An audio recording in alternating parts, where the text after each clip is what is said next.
नमस्कार, बहुत स्वागत है आपका हमारे इस खास कार्यक्रम खबर देश प्रदेश में। मैं हूं आपके साथ प्रज्ञा मिश्रा और मैं हूं आपके साथ निकिता कश्यप। और आज एक बार फिर से हम आप लोगों के बीच में आ पहुंचे हैं अपनी खास पेशकश के माध्यम से, जहां हम आपको अंतर्राष्ट्रीय स्तर से लेकर राष्ट्रीय स्तर की सभी खबरों से अवगत करवाएंगे। तो वहीं आपको बता दूं कि आज हम आपके लिए बेहद ही खास स्पोर्ट्स की भी खबरों को खंगाल कर लेकर आए हैं। तो बने रहे हमारे साथ और चलिए शुरुआत करते हैं अहम खबरों से। तो जापान की प्रधानमंत्री साने ताकाइची दिल्ली पहुंच चुकी हैं और उनके दिल्ली आगमन पर प्रधानमंत्री नरेंद्र मोदी ने उनका स्वागत किया है। आपको बता दें, ताकाइची के इस दौरे को लेकर पीएम मोदी ने विश्वास जताया कि भारत और जापान के संयुक्त प्रयास और इंडो पैसिफिक क्षेत्र सहित दुनिया में शांति, स्थिरता और समृद्धि को बढ़ावा देंगे।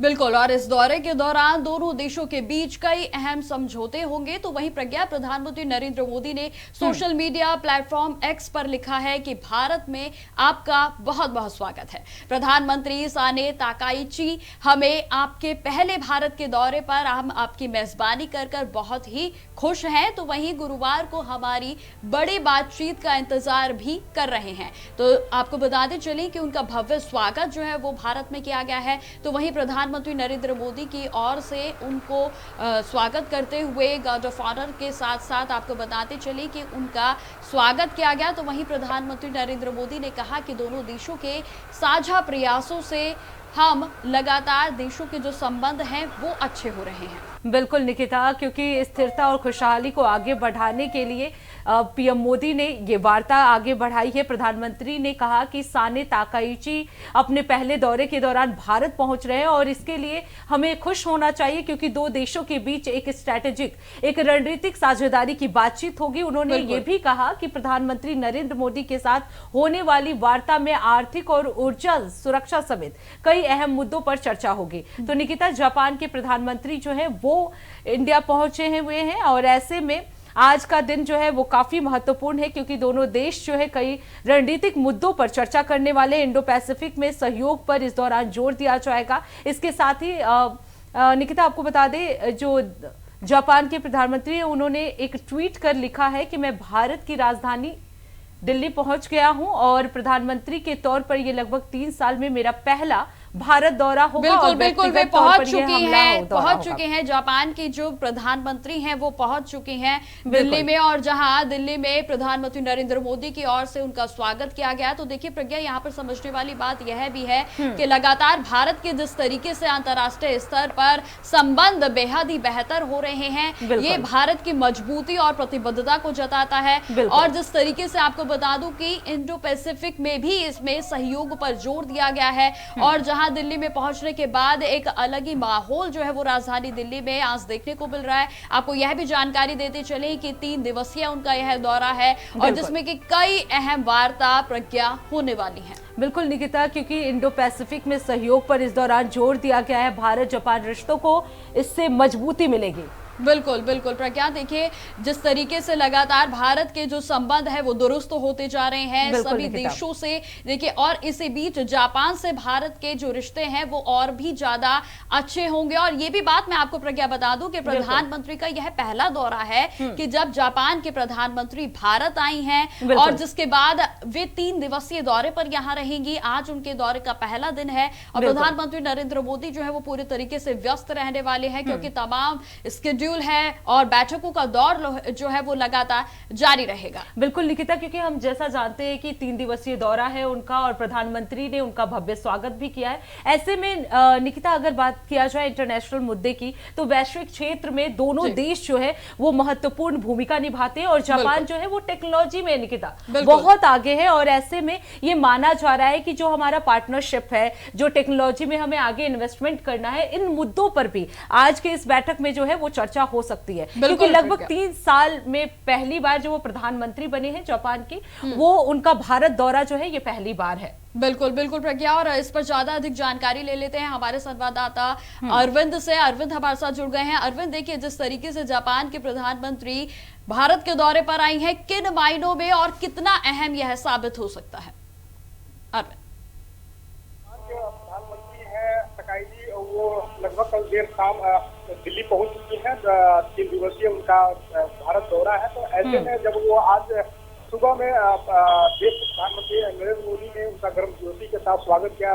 राष्ट्रपति भवन के बाहर उन्हें गार्ड ऑफ ऑनर भी दिया गया। देश के तीनों सेनाओं का परेड भी हुआ और जो भी पदाधिकारी हैं सबसे दोनों नेताओं के बीच मुलाकात भी हुई है।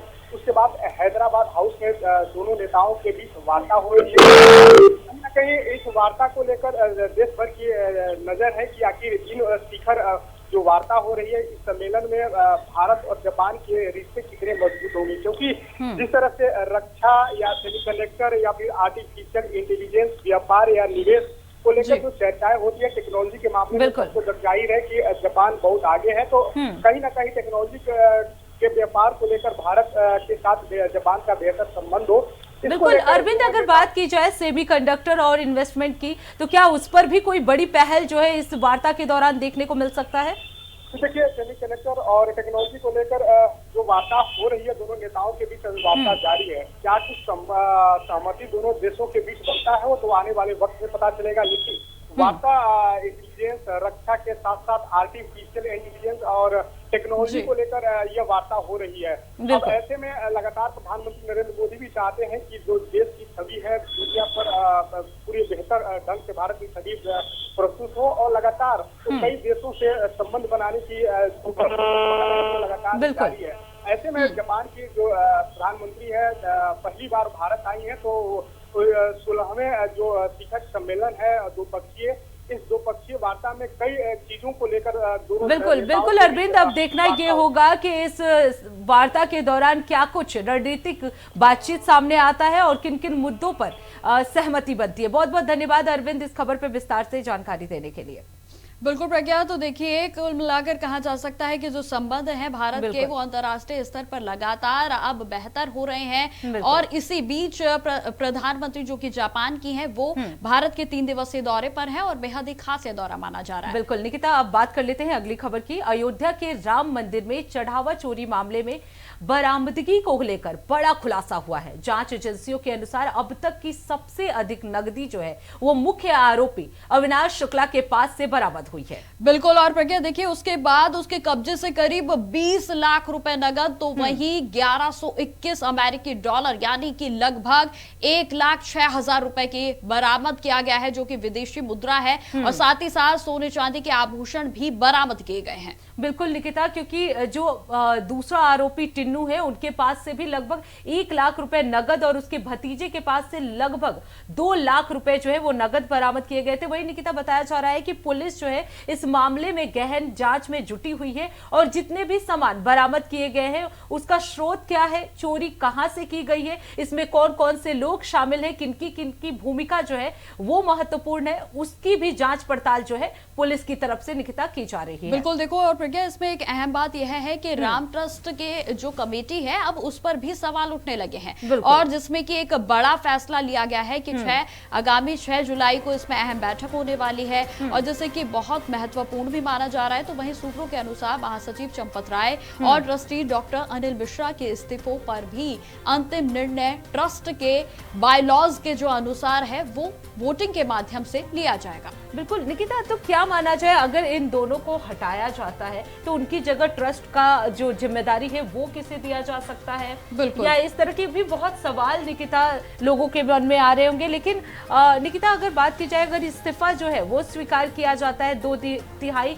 बहुमत भी शायद उसके लिए जरूरी है। हाँ बिल्कुल, ये बाय लॉज जो है वो पूरे तरीके से जरूरी है और जहाँ ट्रस्ट के नियमों के मुताबिक ही पदाधिकारियों की नियुक्ति की जाती है। प्रज्ञा, हम अपने संवाददाता बसंत मिश्रा से इस पर ज्यादा जानकारी जान लेते हैं कि आखिर इस मामले में ताजा अपडेट क्या कुछ निकल कर आ रहा है। तो बसंत, जिस तरीके से यह मामला इस समय पूरी तरीके से सुर्खियों में है, न केवल उत्तर प्रदेश बल्कि देश भर में अयोध्या के इस मामले की चर्चा है। मैं आपसे जानना चाहूंगी और आप हमारे दर्शकों को भी बताएं कि आज का क्या कुछ ताजा अपडेट इस मामले पर निकल कर सामने आ रहा है। बसंत।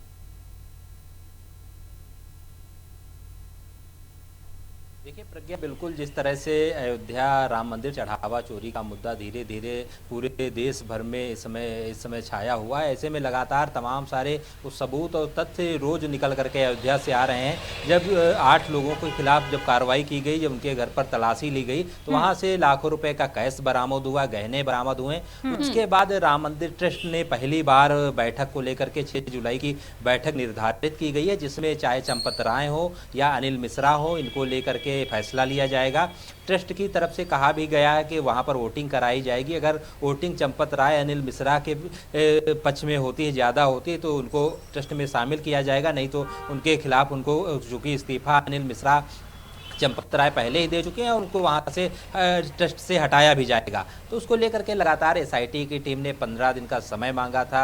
उसी के चलते लगातार गहनता से जांच पड़ताल की जा रही है, चाहे वहां पर जो 8 आरोपी टिन्नू यादव हो, रामशंकर मिश्रा हो, या तमाम सारे अविनाश मिश्रा जी जो भी आरोपी हैं, उनको गिरफ्तार करके लगातार उनसे अलग अलग तरीके से पूछताछ की गई है। जो तमाम सारे वो खुलासे हुए, जो करोड़ों रुपए की जो जमीनें खरीदी गई, जो अभियुक्त थे इनके नाम खरीदी गई, परिवार के नाम खरीदी हैं, तो पैसा कहां से आया? जब उसका ब्यौरा देखा गया तो पता चला चढ़ावा चोरी, जो राम मंदिर में चढ़ावा चढ़ता था, उसी की ये लोग चोरी करती थे। और साफ तौर पर ये भी कहा जा रहा है कि सूत्र बता रहे हैं जो टिन्नू यादव हैं, इनके संरक्षण में ही ये पूरा खेल चल रहा था। यही पूरे मुख्य करता धरता थे चढ़ावा चोरी मामले में।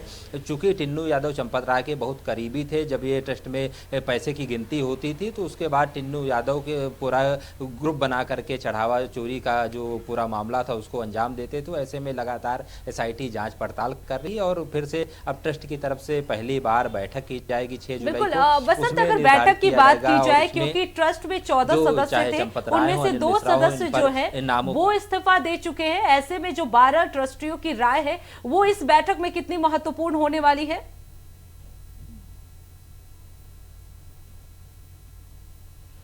देखिए, जब ट्रस्ट की बैठक होगी तो उसमें ट्रस्ट की तरफ से बोला भी गया है कि ट्रस्ट के जो पदाधिकारी हैं उनके द्वारा वोटिंग की जाएगी। अगर वोटिंग चंपत राय और या अनिल मिश्रा के समर्थन में होती, ज़्यादा होती, तो उनको ट्रस्ट में शामिल किया जाएगा, नहीं तो उनका जो इस्तीफा है वो स्वीकार करके उनको ट्रस्ट से बाहर किया जाएगा। क्योंकि लगातार एसआईटी की जाँच वहाँ पर लगातार टीम वहाँ जाँच कर रही है। ऐसे में एसआईटी की टीम से भी लगातार चंपत राय और अभी गोपाल राव हो, चाहे क्या अनिल मिश्रा हो, इनको लेकर के अभी इनसे फिलहाल पूछताछ नहीं की गई थी। अब इनसे भी पूछताछ की जाएगी। तो तमाम सारे मुद्दे धीरे धीरे अब अयोध्या से निकल करके सामने साक्ष्य मिल रहे हैं एसआईटी को, तमाम सारे निकल करके वहां पर जो चढ़ावा, बिल्कुल बसंत, तो देखने वाली बात होगी कि आखिर इस मामले में और भी क्या कुछ बड़े खुलासे जो है वो हो सकते हैं। बसंत, तमाम जानकारी देने के लिए आपका बहुत बहुत धन्यवाद। तो प्रज्ञा, लगातार यह मामला इस समय सुर्खियों में बना हुआ है और हर दिन एक नई परत खुलती है और एक नया खुलासा होता है।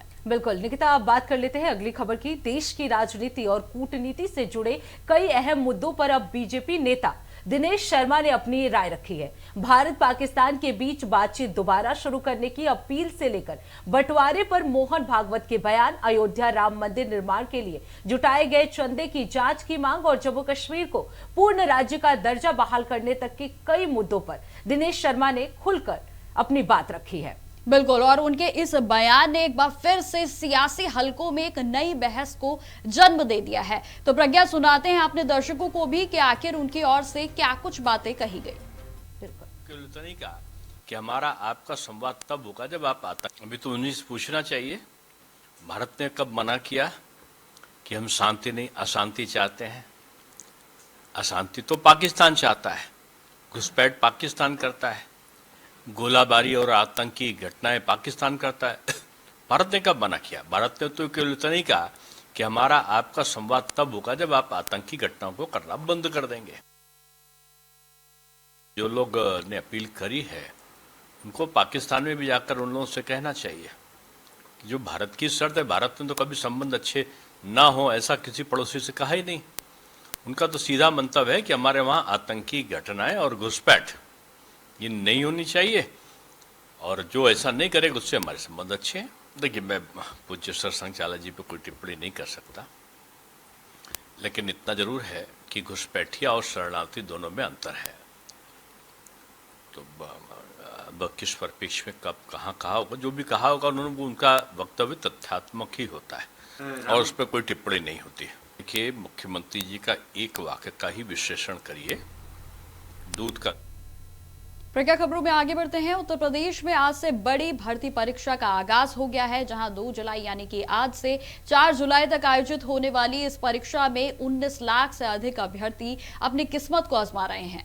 बिल्कुल निकिता, परीक्षा जो है वो 2 पालियों में कराई जा रही है और इसके लिए पूरे प्रदेश में 955 परीक्षा केंद्र बनाए गए हैं। अभ्यर्थियों की सुविधा को देखते हुए परिवहन विभाग ने भी अतिरिक्त बसों की व्यवस्था भी कर दी है। निकिता, इस खबर पर ज्यादा जानकारी दे रहे हैं हमारे संवाददाता। उत्तर प्रदेश में आज टीटी की परीक्षा शुरू हो रही है, जिसमें करीब 60 जिलों में 955 केंद्र बनाए गए हैं। 19 लाख से ज्यादा अभ्यर्थी इस परीक्षा में शामिल होकर के परीक्षा देंगे। अभ्यर्थियों के लिए आने जाने के लिए परिवहन विभाग की तरफ से बस भी लगाई गई है, ताकि अभ्यर्थियों को सेंटर तक पहुंचने में कोई दिक्कत न हो। फिलहाल 2 पालियों में इस परीक्षा को संपन्न कराया जाएगा, जिसमें सुबह 9:30 से 12 बजे तक और दोपहर में 2 बजे से शाम को 5 बजे तक इस परीक्षा को कराना जाएगा। साथ में सुरक्षा व्यवस्था के लिहाज से भारी संख्या में फोर्स भी तैनात की गई है और जो सेंटर बनाए गए हैं वो सीसीटीवी कैमरों की निगरानी से उन सेंटरों पर नज़र भी रखी जा रही है। उत्तर प्रदेश सरकार की तरफ से लगातार पर्यवेक्षक भी तैनात किए गए हैं, जो जिलेवार जा करके जो सेंटर बने हैं वहाँ पर जा करके उनका निरीक्षण भी कर रहे हैं। वीडियो जर्नलिस्ट हरीश साहब, बसंत मिश्रा, इंडिया वॉइस, लखनऊ। तो चलिए प्रज्ञा, अब आगे बढ़ जाते हैं, जहां जयकारों की गूंज और आस्था के सैलाब के बीच बाबा बर्फानी की पवित्र अमरनाथ यात्रा 2026 का भव्य शुभारंभ हो चुका है। और जहां जम्मू के भगवती नगर बेस कैंप से जम्मू कश्मीर के उपराज्यपाल मनोज सिन्हा ने श्रद्धालुओं के पहले जत्थे को हरी झंडी दिखाकर रवाना किया। बिल्कुल निकिता, इस मौके पर हर हर महादेव और बम बम भोले के गगन भेदी जयकारों से पूरा माहौल जो है वो भक्तिमय हो उठा। वहीं देश भर से पहुंचे श्रद्धालुओं में बाबा बर्फानी के दर्शन को लेकर जबरदस्त उत्साह भी देखने को मिल रहा है। निकिता, इस पर दिखा देते हैं एक खास रिपोर्ट। इन्हीं जयकारों के साथ एक बार फिर शुरू होने जा रही है आस्था की सबसे पवित्र यात्राओं में से एक बाबा अमरनाथ की यात्रा। शिव के जयकारों से जम्मू गूंज रहा है। हर चेहरे पर बाबा के दर्शन की आस है, हर कदम पर भोलेनाथ का नाम है। कोई माथे पर भस्म लगाए है तो कोई हाथ में त्रिशूल और डमरू लिए है। हर श्रद्धालु बस एक ही मंजिल की ओर आगे बढ़ रहा है और वो है बाबा बर्फानी का पावन धाम। बहुत ज्यादा, क्योंकि बाबा के पास जा रहे हैं और पिछले वर्ष में नहीं आ पाया था, तो इस वर्ष में बहुत एक्साइटेड हूँ भी फर्स्ट डे के लिए। बहुत ज्यादा, बहुत ज्यादा। अरे सारी तैयारियां हैं, क्योंकि ऑलरेडी मैं पहले एक्सपीरियंस कर चुका हूँ इस ट्रिप का, तो अगेन वापस बाबा के दर्शन के लिए, उनके आशीर्वाद के लिए आया। बहुत मजा आता है, आंखें बंद करके बस इंतजार रहता है कि कब बाबा बर्फानी के दरबार खुले और कब मैं वहाँ पहुँचूँ। सब बेसब्री से इंतजार रहता है। पहले जत्थे में पहुँचने की कोशिश रहती है हर बार, और रजिस्ट्रेशन बैंक में हो नहीं पाता हमारा, दिक्कतें होती, भीड़ लगती है बहुत वहाँ पर। तो जब जैसे तैसे पहुँचे भी थे वहाँ पर, तो 15-16 जुलाई का मिल रहा था, तो हम लोगों को पहले पहुंचना था, इसलिए यहाँ लाइन में लगेंगे, रजिस्ट्रेशन कराएंगे और आगे बढ़ेंगे। हम लोग कुल हमारी टीम है, ड्राइवरों को लगा के कम से कम समथिंग 11 लोग। मेरी छठी बार है। छठी बार कैसा महसूस होता है बाबा के दर्शन करने के बाद? बहुत इंतजार रहता है बेसब्री से बाबा से मिलने को। कि बाबा के दर पे आइए और देखिए बाबा कैसा कठिन परीक्षा लेते हैं और धर्म के प्रति जागरूक करना मेरा एक उद्देश्य है। एक धर्म यात्रा है, मेरे पवन के साथ मैं धर्म यात्रा के लिए निकला हूँ और जहाँ जहाँ बाबा का धाम है वहाँ मुझे जाना ही है। 3 जुलाई से शुरू होने वाली इस यात्रा के लिए श्रद्धालुओं का उत्साह चरम पर है। श्रद्धालुओं का पहला जत्था 2 जुलाई को रवाना होगा, जिसे जम्मू कश्मीर के उपराज्यपाल मनोज सिन्हा हरी झंडी दिखाकर रवाना करेंगे। बाबा बर्फानी की ये यात्रा 28 अगस्त तक चलेगी। रवानगी से पहले ही जम्मू के भगवती नगर स्थित यात्री निवास बेस कैंप में भक्तों का सैलाब उमड़ पड़ा है। देश के अलग अलग राज्यों से आए श्रद्धालु घंटों का सफर तय करके यहाँ पहुंचे हैं, लेकिन उनके चेहरे पर न थकान है न किसी से शिकायत। पूरा बेस कैंप शिव भक्ति के रंग में रंग चुका है। हर तरफ हर हर महादेव के जयकारों की गूंज है। श्रद्धालुओं की सेवा भी पूरे समर्पण के साथ की जा रही है। श्रीनगर के यात्री निवास में चल रहे लंगर श्रद्धालुओं के लिए 24 घंटे खुले हैं। यहाँ यात्रियों को मुफ्त में भोजन, चाय, नाश्ता और जरूरी सुविधाएं उपलब्ध कराई जा रही हैं। लंगर सेवा से जुड़े आयोजकों का कहना है कि बाबा के भक्तों की सेवा ही सबसे बड़ा उनका सौभाग्य है। अपना लंगर गाजियाबाद से है और यहाँ पर हमें 3 साल हो गई और वैसे 10 साल हो गई लंगर लगाते, लेकिन यहाँ पर जो 3 साल हो गए हमें श्रीनगर पंथा चौक में। प्रतिदिन कितने श्रद्धालु यहाँ पे आते हैं? यहाँ कम से कम 5 से 6 हज़ार तक यात्री आ जाते हैं दिन में, प्रतिदिन में। और सभी की भोजन पानी की, नहाने धोने की सारी व्यवस्था बहुत अच्छी है यहाँ पर। ये लंगर हमारा तो यहाँ जो है 3 साल से है। पिछले और 7 साल तक बालटाल में ये लंगर चला है और अभी हम लोग 3 साल से यहाँ पे काम कर रहे हैं। 5 से 6 हज़ार श्रद्धालु प्रतिदिन यहाँ आते हैं और जिसकी सारी व्यवस्थाएं ब्रेकफास्ट से लेते हुए लंच डिनर की सारी व्यवस्थाएं हम लोग उसको यहाँ उपलब्ध कराते हैं। प्रशासन की तरफ से जो सुरक्षा व्यवस्था यहाँ स्थानीय जो सुरक्षा व्यवस्था है, स्थानीय लोगों का बहुत बड़ा योगदान, बहुत बड़ा सहयोग रहा है। उसके लिए हम उनको हृदय से धन्यवाद देते हैं। लेकिन इस बार सिर्फ आस्था ही नहीं, सुरक्षा भी सबसे बड़ी प्राथमिकता है। जम्मू कश्मीर में अमरनाथ यात्रा के लिए बहुस्तरीय सुरक्षा कवच तैयार किया गया है। भगवती नगर बेस कैंप के आसपास एसओजी और सीआरपीएफ ने जंगलों, खाली मकानों और संदिग्ध इलाकों में सर्च ऑपरेशन चलाया। किसी भी तरह की चूक की कोई गुंजाइश नहीं छोड़ी जा रही है। पहली बार आधुनिक तकनीक का भी व्यापक इस्तेमाल किया जा रहा है। भगवती नगर बेस कैंप में एंटी ड्रोन गन तैनात कर दी गई है ताकि किसी भी संभावित हवाई खतरे को समय रहते रोका जा सके। वहीं अनंतनाग के खानाबल पहलगाम मार्ग पर हर वाहन की जांच, हर यात्री के पहचान पत्र का सत्यापन और जगह जगह सुरक्षा बलों की तैनाती की गई है। सीआरपीएफ, भारतीय सेना, जम्मू कश्मीर पुलिस और दूसरी सुरक्षा एजेंसियां मिलकर पूरी यात्रा की निगरानी कर रही हैं। कहते हैं जिसे बाबा बर्फानी बुलाते हैं वहीं उनके दरबार तक पहुंच पाता है। बर्फ से ढकी पवित्र गुफा तक पहुंचने का रास्ता भले ही मुश्किल हो, लेकिन शिव भक्तों की आस्था हर मुश्किल को आसान बना दे रही है। बहुत अच्छा लगता है। यहाँ का प्रशासन, शासन बहुत अच्छी व्यवस्था करता है। सभी भक्तों का हर तरह से उनकी ख्याल रखता है। उनकी सुरक्षा का हो या खान पीन का हो, रहने का हो, सबका बहुत अच्छे से व्यवस्था बनाए रखता है। तब मैं सभी शासन प्रशासन को धन्यवाद देना चाहूँगा और भगवान भोलेनाथ से यही कृपया करूँगा कि ये पूरी यात्रा सबकी शुभ हो, मंगलमय हो। और आज यहाँ पे आकर मैं बहुत ही सुंदर, बहुत ही अच्छा लग रहा है।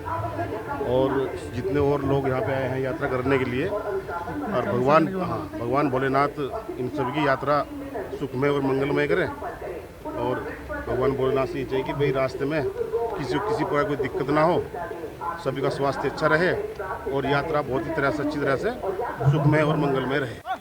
एक तरफ हर हर महादेव के गूंजते जयकारे, दूसरी तरफ सुरक्षा का मजबूत कवच। ये सब भरोसा दिला रहा है कि इस बार भी बाबा बर्फानी की पावन यात्रा श्रद्धा, विश्वास और सुरक्षित व्यवस्था के साथ आगे बढ़ रही है। तो प्रज्ञा, हर हर महादेव की गूंज के साथ और जयकारे के साथ जत्थे का पहला आज रवाना हो चुके हैं। अमरनाथ यात्रा का आगाज हो चुका है। अगर आप भी जाना चाहते हैं तो जल्दी जल्दी से तैयार हो जाए। खैर, खबरें जो है लगातार प्रज्ञा जारी रहेंगी। फिलहाल रुकते छोटे से ब्रेक के लिए। तो ब्रेक के बाद एक बार फिर आप सभी का स्वागत है। रुक कर लेते हैं खबरों की ओर। वाराणसी के दाल मंडी क्षेत्र में सड़क चौड़ीकरण परियोजना के तहत कार्रवाई जो है वो तेज हो गई है। प्रशासन के मुताबिक परियोजना की जद में आने वाली 5 मस्जिदों के प्रभावित हिस्सों को हटाने की प्रक्रिया जो है वो शुरू हो गई है। बिल्कुल, और इसके साथ ही साथ अब कुल 162 मकानों पर कार्रवाई की जा चुकी है और जिसमें से 80 मकानों को पूरी तरीके से ध्वस्त कर दिया गया है। प्रशासन का साफ तौर पर कहना है कि यह अभियान यातायात व्यवस्था को बेहतर बनाने और क्षेत्र के विकास को ध्यान में रखते हुए चलाया जा रहा है। बिल्कुल, और बिल्कुल निकिता, प्रभावित लोगों को पहले ही नोटिस जारी किए गए थे और नियमानुसार कार्रवाई जो है वो लगातार की जा रही है। वहीं स्थानीय स्तर पर इस कार्रवाई को लेकर मिश्रित प्रतिक्रियाएं जो है निकिता वो सामने आ रही हैं। बिल्कुल, देखिए, जहां प्रशासन ने लोगों से शांति बनाए रखने और अफवाहों पर ध्यान न देने की अपील की है, तो वहीं सुरक्षा व्यवस्था भी पूरी तरीके से चाक चौबंद है। प्रज्ञा, दिखाते हैं हमारी एक खास रिपोर्ट इसी विषय पर। मोदी योगी राज में वाराणसी की तस्वीर और तकदीर बदल रही है। घाटों का स्वरूप बदलने के बाद सड़कों को चौड़ा किया जा रहा है। विकास की नई गंगा बहाने की कोशिश हो रही है। इस दौरान कई इलाकों में बुलडोजर तो कई इलाकों में आपसी सहमति के बाद ध्वस्तीकरण की कार्रवाई हो रही है। दाल मंडी में सड़क चौड़ीकरण परियोजना के तहत कार्रवाई तेजी से जारी है। आज दाल मंडी में सुबह से 5 मस्जिदें तोड़ी जा रही हैं। करीब 200 मजदूर हथौड़ों से ध्वस्तीकरण में जुटे हैं। दरअसल इस परियोजना की जद में आने वाली 6 मस्जिदों में से 5 की रजिस्ट्री PWD के नाम हो चुकी है। इसके बाद मस्जिद प्रबंधन और उनसे जुड़े लोग स्वयं संबंधित ढांचों को हटा रहे हैं। चौड़ीकरण परियोजना की जद में कुल 6 मस्जिदें आई हैं। इनमें से 5 मस्जिदों के प्रबंधन ने पहले ही ध्वस्तीकरण के लिए सहमति दे दी थी, जबकि एक मस्जिद को लेकर सहमति नहीं बन सकी। वाराणसी प्रशासन ने दाल मंडी जाने वाले रास्ते को टीन शेड लगाकर बंद कर दिया है। दाल मंडी इलाके में सुरक्षा भी टाइट है। चप्पे चप्पे पर पुलिस का पहरा है। मौके पर सुरक्षा के लिए करीब 1860 जवान तैनात हैं। इनमें PAC की 7 कंपनियां, CRPF की 1 बटालियन, RRF की 1 बटालियन और स्थानीय पुलिस बल शामिल है। अब आपको आसान भाषा में बड़े अपडेट बता देते हैं। आज दाल मंडी में 5 मस्जिदों पर चला हथौड़ा। दाल मंडी में 6 मस्जिदों को किया जाना है ध्वस्त। औरंगजेब के जमाने की रंगीले शाह मस्जिद भी तोड़ी जा रही। दाल मंडी की सड़क 17.4 मीटर की जानी है चौड़ी। 187 भवनों में 6 मस्जिदों को किया जाना है ध्वस्त। मस्जिदों के ध्वस्तीकरण को देखते हुए प्रशासन अलर्ट। दाल मंडी में भारी संख्या में पुलिस बल तैनात। अब तक 162 मकानों पर कार्रवाई और 80 मकानों को किया गया पूरी तरह जमींदोज। दाल मंडी में ध्वस्तीकरण की कार्रवाई काशी विश्वनाथ धाम तक जाने वाले वैकल्पिक रास्ते के चौड़ीकरण के तहत हो रही है। वाराणसी प्रशासन का कहना है कि दाल मंडी चौड़ीकरण परियोजना के तहत ये कार्रवाई जरूरी है। प्रशासन ने स्पष्ट किया है कि ये कार्रवाई कानून के अनुसार की जा रही है और इसका उद्देश्य क्षेत्र का विकास करना है। कई स्थानीय लोग इस एक्शन से खुश हैं तो कोई नाखुश। वैसे पुलिस पूरी तरह से मुस्तैद है। वहीं वाराणसी प्रशासन ने आश्वासन दिया है कि ध्वस्तीकरण के बाद पुनर्वास की प्रक्रिया का पालन किया जाएगा और प्रभावित लोगों को उचित मुआवजा दिया जाएगा।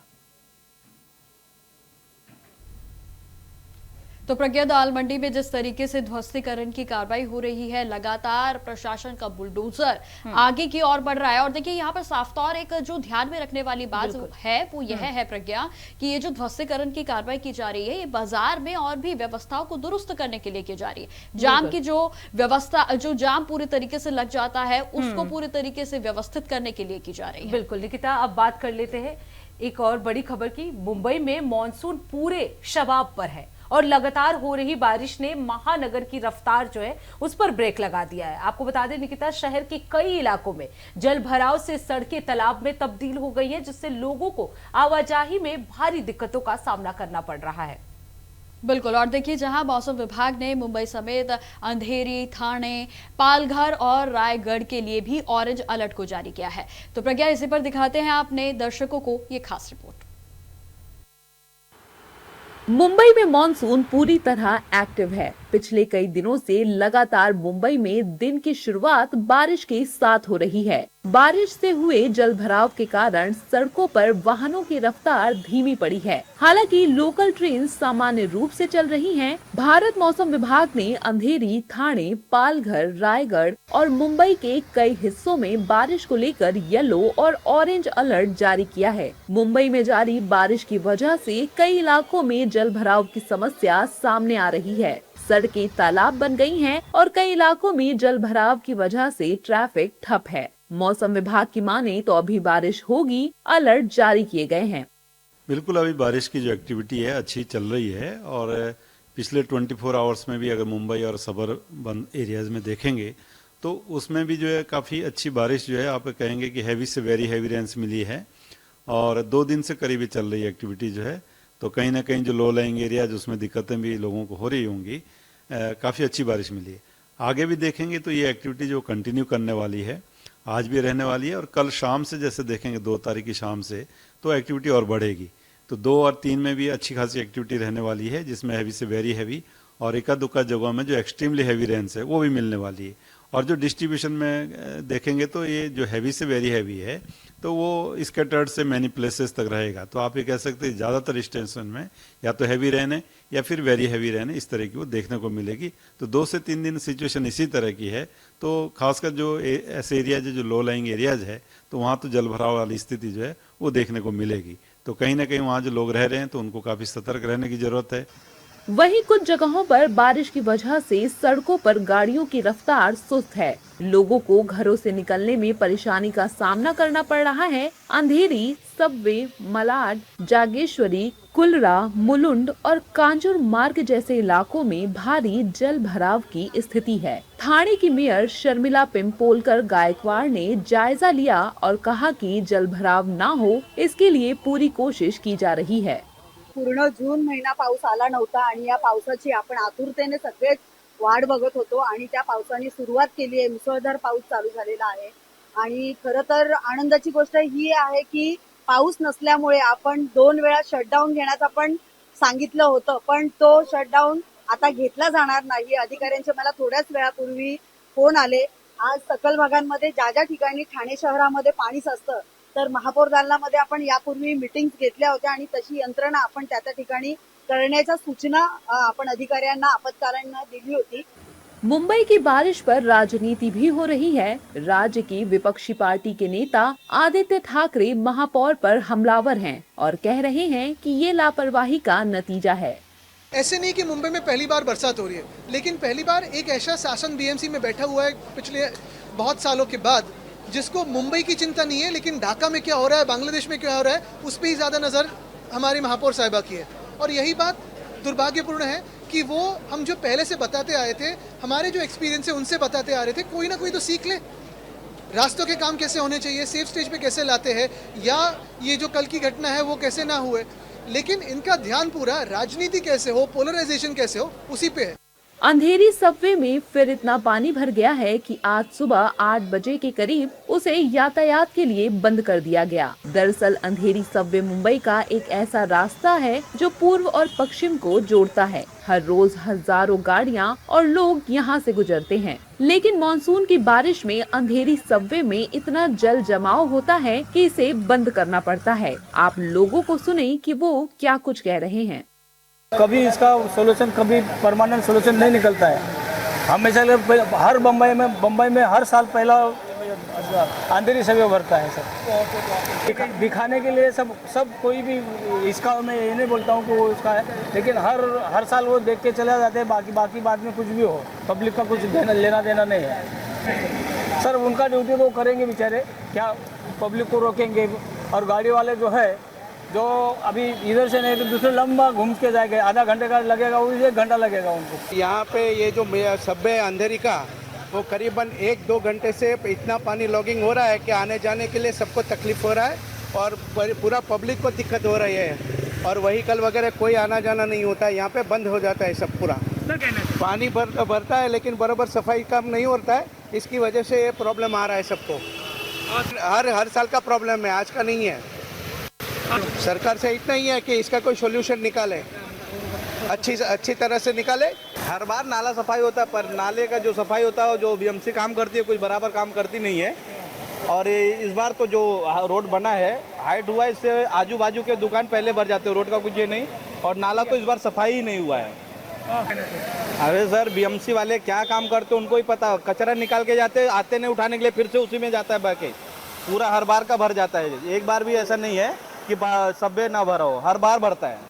मौसम विभाग ने बुधवार 1 जुलाई को भी मुंबई समेत महाराष्ट्र के अधिकतर इलाकों में मध्यम से बारिश की अनुमान जताया है। आसपास में बादल छाए हैं और कुछ जगहों पर मध्यम से भारी बारिश हो रही है। IMD के अनुसार अगले कुछ दिनों तक मौसम की यही स्थिति बनी रह सकती है। 1 जुलाई के लिए मुंबई के लिए ऑरेंज अलर्ट जारी किया गया है, जिसमें भारी से बहुत भारी बारिश, गरज चमक के साथ बिजली गिरने और 40-50 किलोमीटर प्रति घंटे की रफ्तार से हवाएं चलने की संभावना है। मुंबई में इस बार मॉनसून सामान्य तारीख से 13 दिन देर से आया, लेकिन अब पूरी तरह एक्टिव है।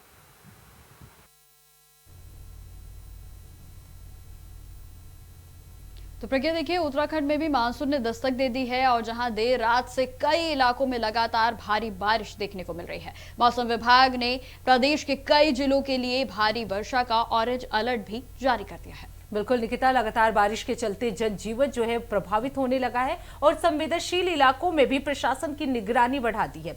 निकिता, इसी खबर पे ज्यादा जानकारी दे रहे हैं हमारे संवाददाता। उत्तराखंड में मानसून ने दस्तक दे दी है। लगातार भारी बारिश राजधानी देहरादून में देखने को मिल रही है। तो वही मौसम विभाग ने येलो अलर्ट जारी किया है, जिसके चलते प्रदेश भर में अलर्ट जारी है। पर्वतीय क्षेत्रों की अगर हम बात करें तो लगातार पर्वतीय क्षेत्रों में नैनीताल हो या फिर धारचूला हो, मुंशियारी हो, लगातार वहाँ पर बारिश का माहौल देखने को मिल रहा है, जिसको लेकर पूरे प्रदेश भर में अलर्ट है। तो वहीं राजधानी देहरादून में भी अधिकारियों ने कमर कसी हुई है, लगातार बैठक चल रही है। तो वहीं आपदा प्रबंधन भी लगातार अपने अधिकारियों को निर्देश दे रहा है। एक मॉक ड्रिल यहाँ पर चल रही है आपदा प्रबंधन के द्वारा। उसी मॉक ड्रिल में मुख्यमंत्री पुष्कर सिंह धामी मौजूद है, वह भी लगातार अधिकारियों को निर्देश दे रहे हैं, अधिकारियों के साथ बैठक कर रहे हैं, मंथन कर रहे हैं, किसी भी प्रकार की कोताही ना बरती जाए, इसको लेकर मुख्यमंत्री पुष्कर सिंह धामी अधिकारियों को लगातार निर्देश दे रहे हैं। तो वहीं राजधानी देहरादून में पूरा प्रशासन का जो अमला है वो अलर्ट पर है। जगह जगह जो हॉट स्पॉट है, जो चिन्हित किए गए हैं, वहाँ पर भी लोगों को अलर्ट करने का काम यहाँ पर किया जा रहा है। इंडिया वॉइस के लिए हितेश त्यागी, देहरादून।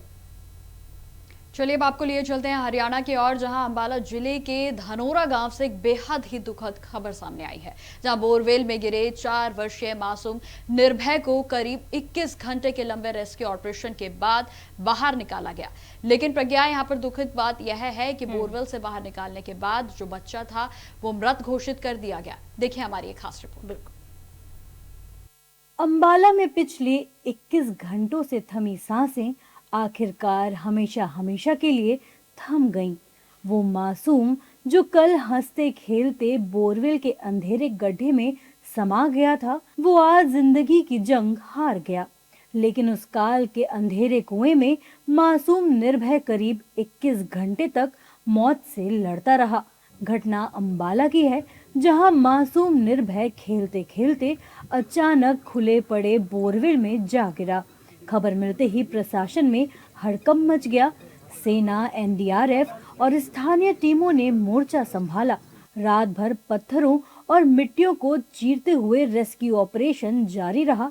बच्चे को बाहर निकालने के लिए 21 घंटे तक अभियान चला। बाहर निकालने के बाद बच्चे को तत्काल अस्पताल ले जाया गया, जहां डॉक्टरों ने उसे मृत घोषित कर दिया। मेडिकल ऑफिसर डॉक्टर ऋषिपाल ने बताया कि कई घंटों की लगातार कोशिशों के बाद बच्चे को आखिरकार बाहर निकाला गया और तुरंत इमरजेंसी डिपार्टमेंट में भेजा गया। जब उसे अस्पताल लाया गया तो हमने ईसीजी किया, जिससे पुष्टि हुई कि बच्चे की मौत हो चुकी है। जैसे कि आप सब लोगों को पता ही है, सुबह से आप सब लोग भी वहाँ पर मौजूद थे जहाँ पे रेस्क्यू ऑपरेशन चल रहा था। तो इतने सारे प्रयासों के बाद जैसे ही उसको निकाला गया बच्चे को वहाँ से, और तुरंत हम इमरजेंसी लेके आए उस बच्चे को। और यहाँ पे जब हम लेके आए तो वहाँ से भी हमने देखा था उसकी तबीयत ठीक नहीं थी, ब्रॉड डेड ही था। वहाँ पर भी जब हम यहाँ पर ईसीजी किया तो उससे और भी ज़्यादा कंफर्म हो गया कि बच्चा ब्रॉड डेड ही है। चेक करने के बाद में अभी उसकी बॉडी को आगे की प्रक्रिया जो भी होनी है उसके लिए मोर्चरी शिफ्ट कर दिया गया। एनडीआरएफ, एसडीआरएफ और भारतीय सेना के संयुक्त ऑपरेशन के बाद भी बच्चे को बचाया नहीं जा सका। एनडीआरएफ के असिस्टेंट कमांडर अनिल कुमार ने बताया कि जैसा कि मैंने पहले बताया, सबसे बड़ी चुनौती ये थी कि बच्चा पानी में डूबा हुआ था। एक और बड़ी चुनौती बोरवेल की गहराई थी। बच्चा बोरवेल की अंदरूनी दीवार से बुरी तरह फंसा हुआ था। अभी जैसे मैंने बताया, सबसे बड़ी चुनौतियाँ यही थी कि बच्चा सबमर्ज था, पानी के अंदर था, और दूसरा ये बहुत ज़्यादा डेप्थ थी। हम इस जो लोकेशन में यहाँ पे पैरेलल डिगिंग नहीं कर सकते, जो हमारा एक ऑप्शन होता है। यहाँ पे हम पूरी तरह से हमारे टूल्स के ऊपर डिपेंड थे कि हम एक उसके अंदर फंदा बनाएं, उसमें हमारा बच्चा किसी तरह आए। हमने दूसरे भी तरीके लगाए थे कि हमारे कई टाइप के दूसरे टूल्स हैं, वो भी हमने ट्राई किया, वो भी वहाँ पे काम नहीं कर पाए। बच्चा पूरी तरह से जो ये था बोरवेल था, बोरवेल की वेल्स के जो दीवारें थी उनके साथ लगा हुआ था। बीच में बिल्कुल भी स्पेस नहीं था, उस हाथ और जो है दीवार के बीच भी स्पेस नहीं था। तो उसकी वजह से काफ़ी मतलब चैलेंजेस थे, बट हमने कोशिश किया और उसके हाथ को हमने बांध के और बाहर निकाल लिया। मृतक निर्भय के चाचा ने कहा कि प्रशासन ने हमें पूरा सहयोग दिया। गांव वालों, पुलिस, सेना और सभी रेस्क्यू टीमों ने ऑपरेशन के दौरान हमारी मदद की, लेकिन खुले बोरवेल के चलते ये हादसा हुआ है। ये बहुत बड़ी लापरवाही है।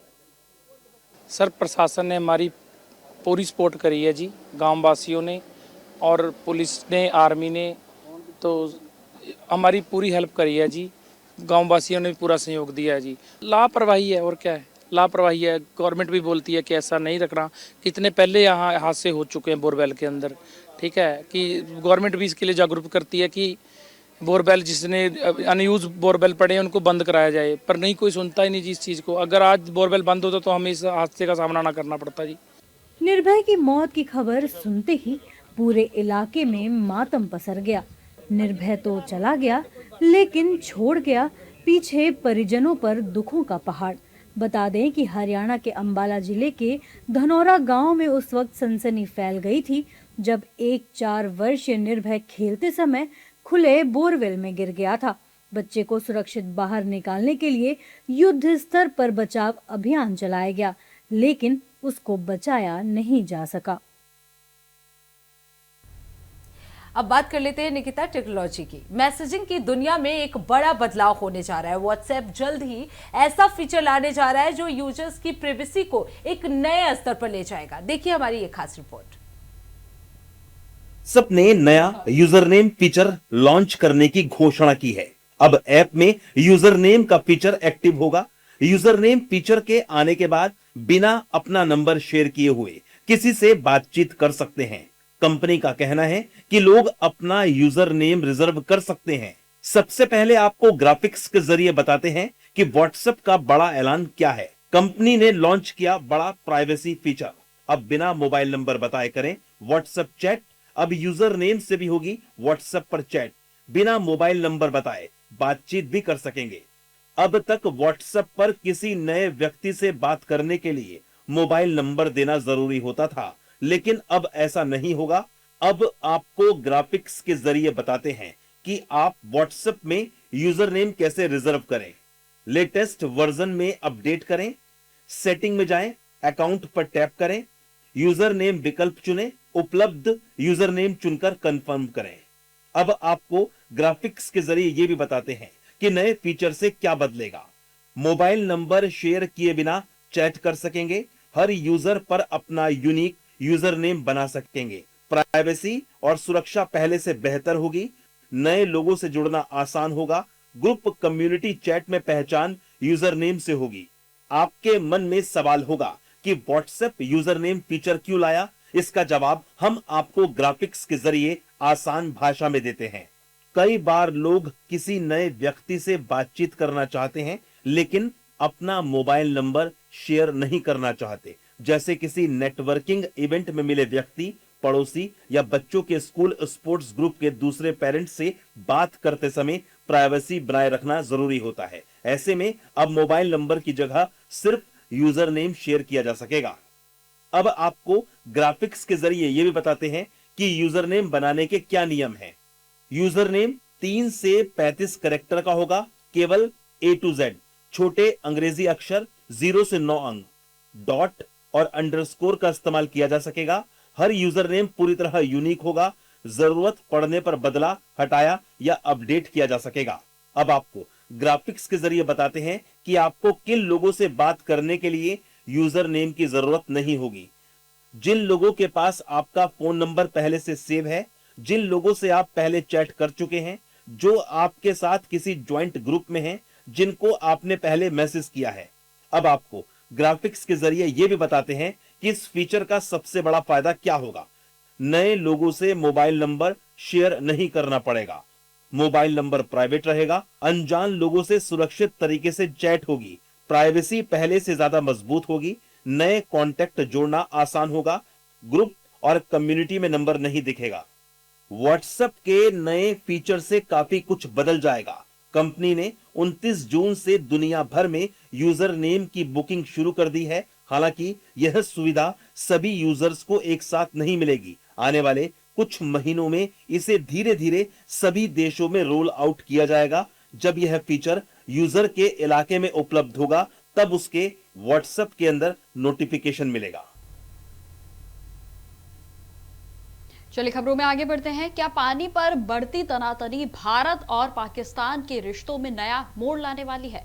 जी हां, सिंधु जल संधि को लेकर अब पाकिस्तान ने एक बार फिर से तीखी बयानबाजी की है। और जहां पाकिस्तान के जलवायु परिवर्तन मंत्री मुसादिक मलिक ने इस पर चेतावनी दी है कि अगर पाकिस्तान के हिस्सों का पानी रोकने की कोशिश की गई तो उसका कड़ा जवाब दिया जाएगा। बिल्कुल निकिता, भारत ने इस बयान को गैर जिम्मेदाराना और उकसाने वाला बताते हुए सख्त प्रतिक्रिया दी है। ऐसे में दोनों देशों के बीच पहले से जारी जल विवाद और कूटनीतिक तनाव एक बार फिर चर्चा का केंद्र में है। देखिए इस पर हमारी एक खास रिपोर्ट।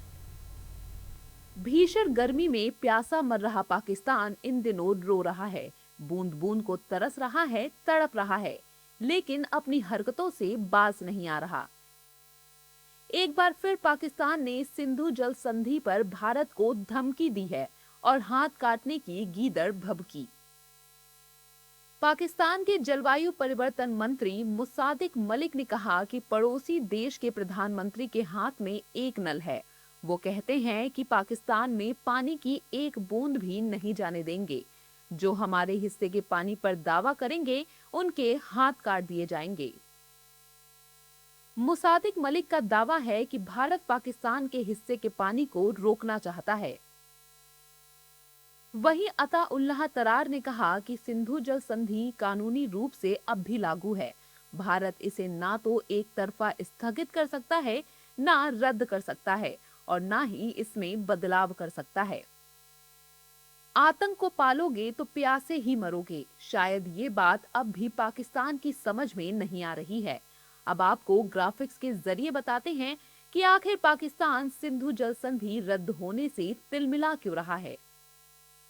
सिंधु जल संधि रद्द, पाक त्रस्त। क्यों तिलमिला रहा है पाकिस्तान? पाकिस्तान की खेती पर नकारात्मक प्रभाव पड़ रहा, सिंचाई के लिए पानी की उपलब्धता प्रभावित, फसलों के उत्पादन में कमी आने की आशंका, जल संकट की समस्या और गंभीर हो सकती है, बिजली उत्पादन पर भी असर पड़ रहा, अर्थव्यवस्था पर दबाव बढ़ रहा।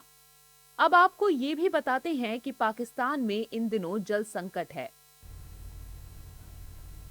अब बात कर लेते हैं खेल के मुद्दों पर। तो 40 साल का इंतजार और आखिरकार मैक्सिको ने एक इतिहास रच दिया। देखिए हमारी ये रिपोर्ट।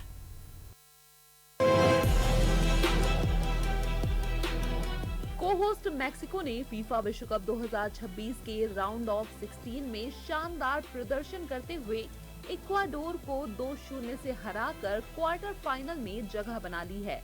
बुधवार को मैक्सिको सिटी स्टेडियम में खेले गए मुकाबले में जूलियन क्विनोनेस और राउल मेजेनेस ने पहले हाफ में गोल दागकर टीम की जीत सुनिश्चित की।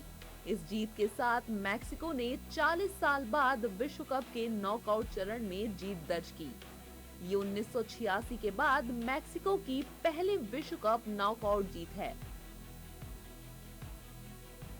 दिलचस्प बात यह है कि 1986 में भी मैक्सिको मेजबान था और उसने बुल्गारिया को 2-0 से हराया था। इसके साथ ही मैक्सिको 1990 में इटली के बाद पहला मेजबान देश बन गया है जिसने विश्व कप के अपने शुरुआती चारों मुकाबले जीते हैं। टीम ने लगातार चौथे मैच में भी विपक्षी टीम को गोल करने का मौका नहीं दिया और क्लीन शीट बरकरार रखी। खराब मौसम के कारण मैच 1 घंटे देरी से शुरू हुआ, लेकिन मैक्सिको ने शुरुआत से ही आक्रामक खेल दिखाया। 22वें मिनट में रॉबर्टो अल्वाराडो ने शानदार पास कर जूलियन क्विनोनेस से पेनल्टी बॉक्स के अंदर से बेहतरीन गोल कर टीम को बढ़त दिलाई। इसके बाद पहले हाफ के आखिर में क्विनोनेस ने शानदार असिस्ट देकर राउल मेजेनेस से दूसरा गोल भी करवाया। इस मुकाबले में 17 साल के गिलबर्टो मोरा ने भी इतिहास रच दिया। वो पेले के बाद विश्व कप नॉकआउट मैच की शुरुआत करने वाले दूसरे 17 वर्षीय और दूसरे सबसे युवा खिलाड़ी बने। वहीं गोलकीपर राउल रेंगल और डिफेंडर सीजर मॉन्टेज व जोहान वास्केज ने मजबूत रक्षा करते हुए इक्वाडोर को पूरे मैच में कोई गोल नहीं करने दिया। प्लेयर ऑफ द मैच चुने गए जूलियन क्विनोनेस ने जीत का श्रेय पूरी टीम को देते हुए कहा कि किसी भी खिलाड़ी की सफलता टीम वर्क पर निर्भर करती है। उन्होंने फैंस का भी आभार जताया। अब मैक्सिको की टीम 6 जुलाई को क्वार्टर फाइनल मुकाबला खेलने उतरेगी। तो प्रज्ञा, आज की इस पेशकश में हमने जाना अंतर्राष्ट्रीय मुद्दों से लेकर किस तरीके से जापान के प्रधानमंत्री आज भारत के 3 दिवसीय दौरे पर है, और साथ ही साथ हमने खेलों की दुनिया में क्या कुछ चल रहा है उस पर भी जानकारी दी। बिल्कुल, तो खबर देश प्रदेश में बस इतना ही। देश दुनिया की तमाम बड़ी खबरों के लिए देखते रहिए इंडिया वॉइस। तब तक के लिए नमस्कार।